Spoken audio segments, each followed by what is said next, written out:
patches on their sleeves that showed everyone else that they were filling these roles.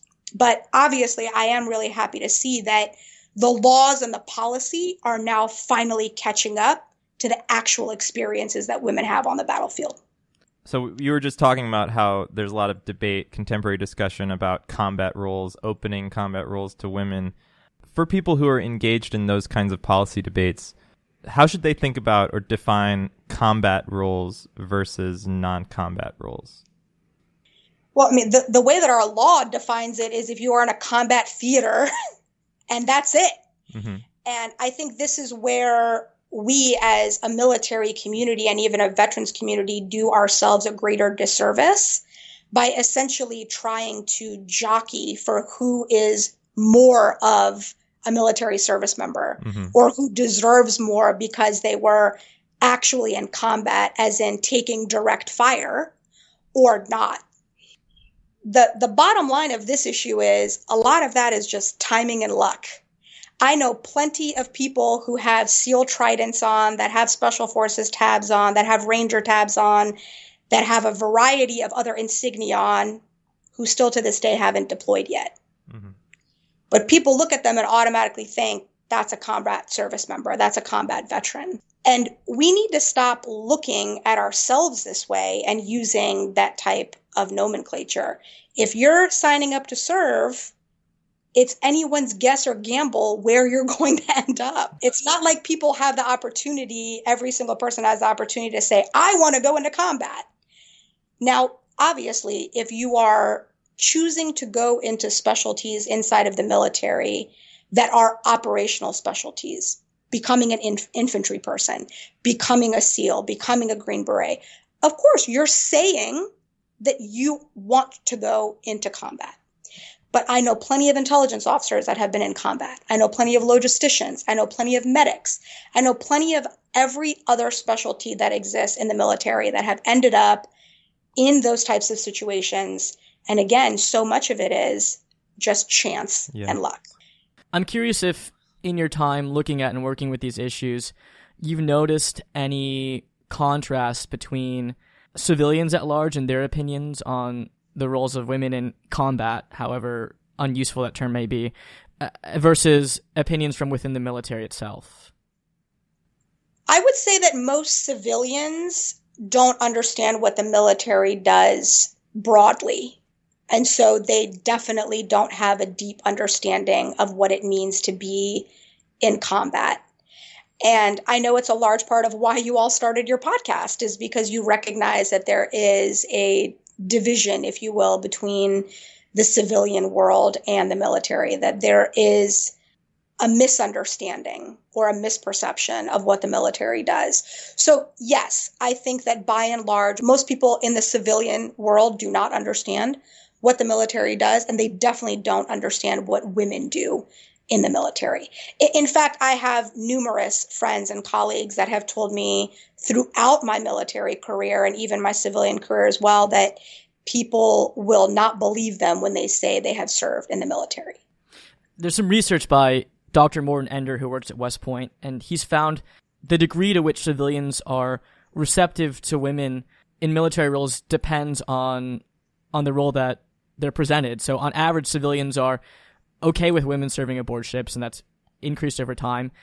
They're a little less so okay with women in aviation roles, but that's also been increasing over time, their acceptance to that idea.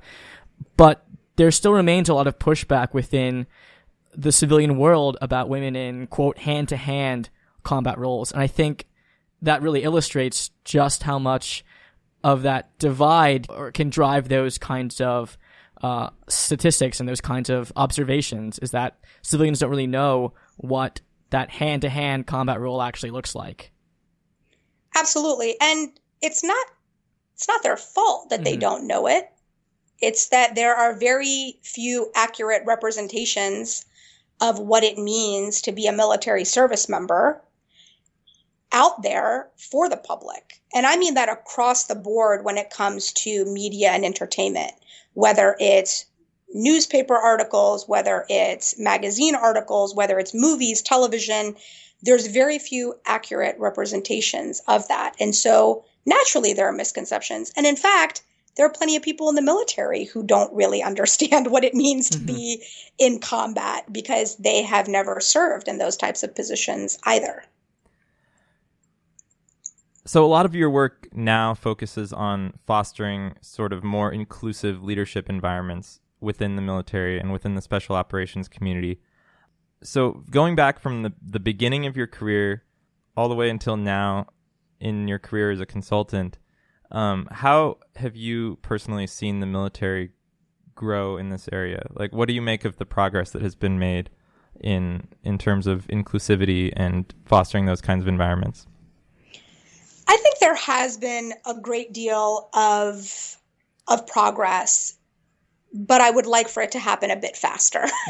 And I think about some of the individuals that have been instrumental, the former chairman of the Joint Chiefs, retired Admiral Michael Mullen, who I believe you've had on your show in the past.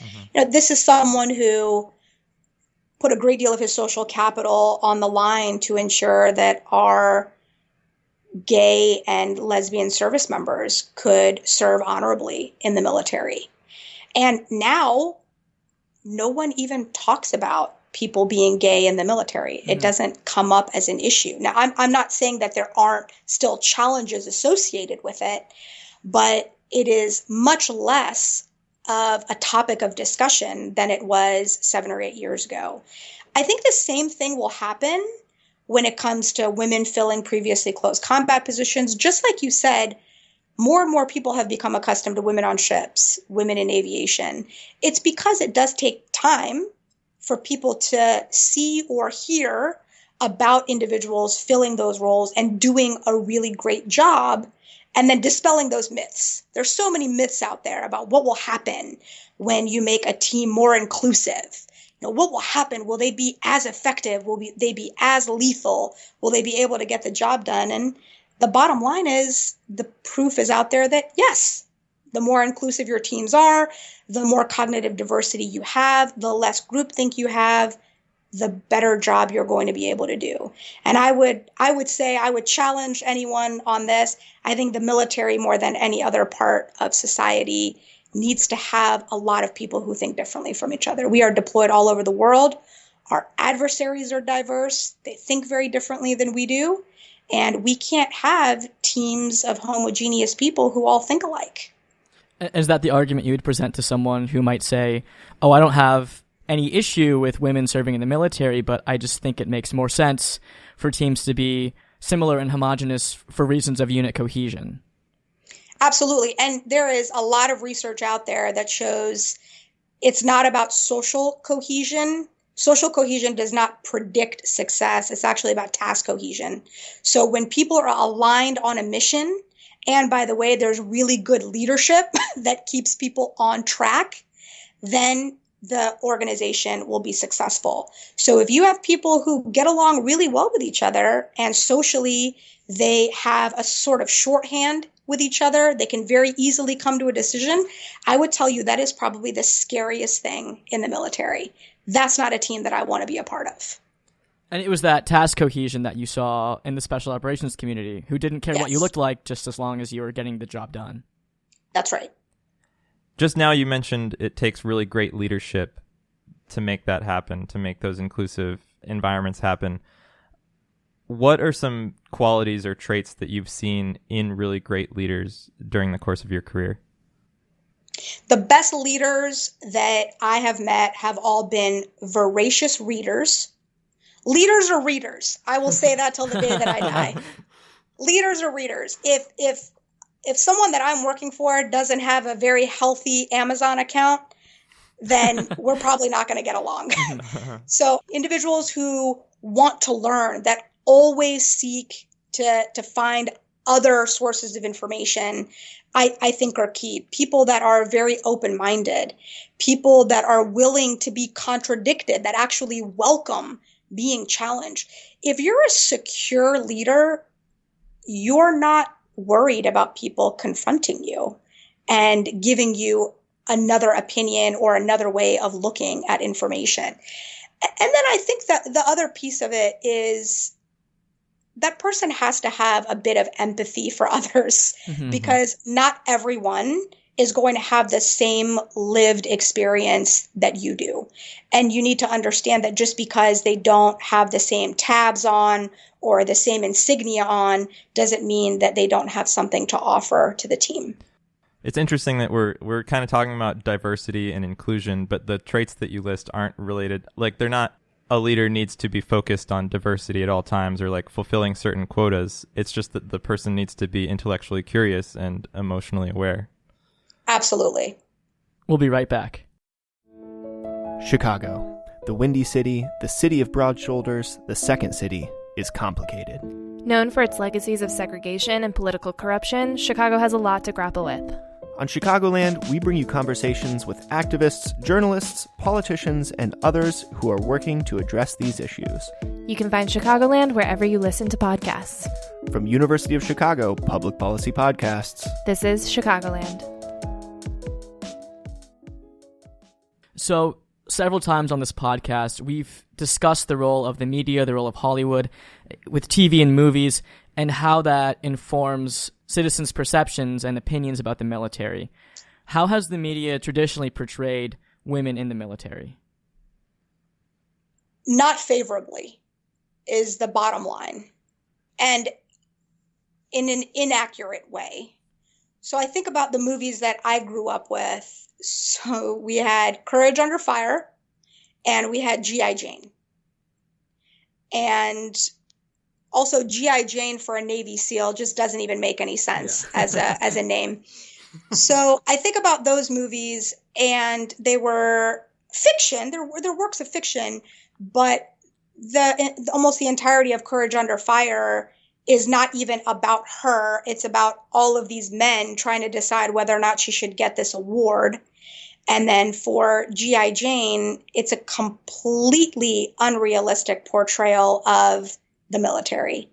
So if that's what we have as women growing up, that's in stark contrast to now movies like, let's say, American Sniper and a variety of other movies that show men as heroes. Mm-hmm. Now, they may be troubled, but ultimately they're seen as heroes. And I think about all of the TV shows, the TV show SEAL Team. You see these individuals, and there's almost no representation of what women bring to the fight in these movies and in these TV shows. And so how is your average citizen supposed to understand? Because if we think about the majority of Americans never went to Vietnam. How did they learn about Vietnam? Apocalypse Now, Full Metal Jacket. Mm-hmm. These were the movies that they saw that gave them some kind of what was seen at that point, a realistic view into what war was like. What are people watching these days? There aren't very many movies and TV shows about people in the military anyway. And then the ones that are, they are about a portion of the society that is the 0.5%, the most elite, the most unattainable for the American population, the most unrelatable to the American population. So I do think Hollywood has a really long way to go. Instead of co-opting our narrative and making a lot of money off of the veterans community, they should look to actually bring some integrity into the way that they tell these stories. By showing these unrelatable and sometimes unrealistic stories in Hollywood, it has huge ramifications for the civil-military divide, because people aren't seeing what the military is actually like and seeing what service members actually look like and how they actually contribute. Absolutely. And they're definitely not seeing the diversity that's in the military either. And I mean, from not just the gender perspective, but the race perspective, the sexual orientation perspective, they're not seeing any of those represented broadly across media and entertainment. And it does have huge ramifications for all of us, because when we're transitioning, as all of us will eventually, into the civilian world, it's really easy for a male who is getting out of the service, who has served in an elite organization, to get picked up for an Ivy League school or a fantastic consulting job at McKinsey or Deloitte or wherever else. it's much harder